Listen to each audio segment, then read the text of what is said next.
The advisory board is made up of a diverse membership of different sectors and different perspectives, and it's helpful to get their input when we're developing something new, and they're also helpful in helping us make improvements to existing programs and services as well.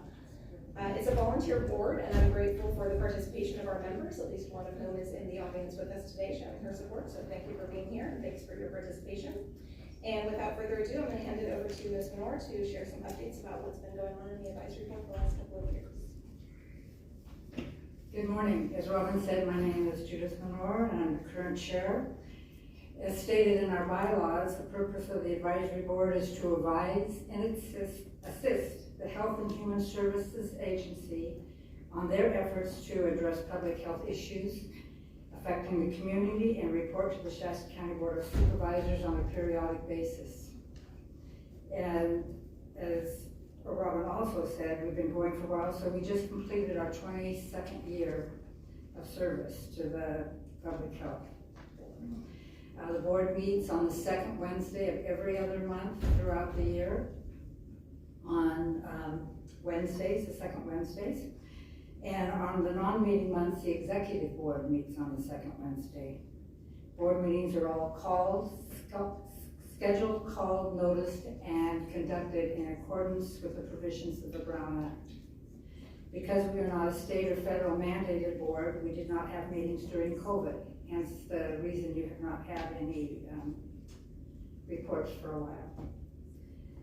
Within the last few years, we've had some very successful times. Board members have received an orientation to the board, each of the new board members, when they are present. One of our board members, Dick Yoder, a retired physician, well into his 90s, worked with the Red Cross on the Doyle fire, and Dick continues to be a very active Red Cross volunteer, a busy fellow. Member Laura Boehner provided bi-monthly updates of the Nurse Health Family Partnership Advisory Board.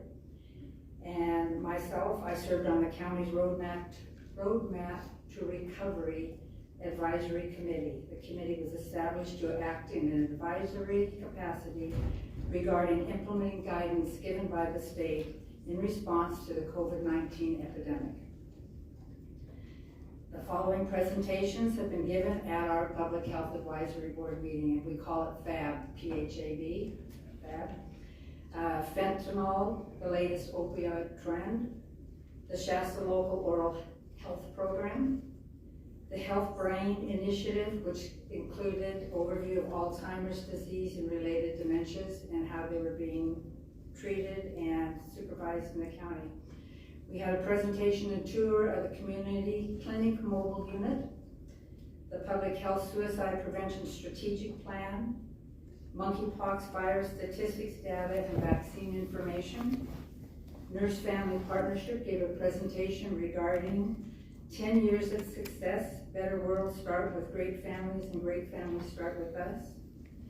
We heard from the California Children's Services and a tour of the Medical Therapy Unit. We heard a presentation on preventing prenatal substance exposures and a community summit hosted by the Health and Human Services Agency. And we also learned about the purpose and requirements of the future of public health funding. We look forward to continuing to work with our fellow board members, staff, and the community to provide input, assistance, and support to the many worthwhile public health programs designed to improve the overall health and well-being of Shasta County residents. And as Tim Garman said in one of his interviews, he said when he got to the county, he was amazed, overwhelmed by the number of programs and things that the county offers. And I have to say,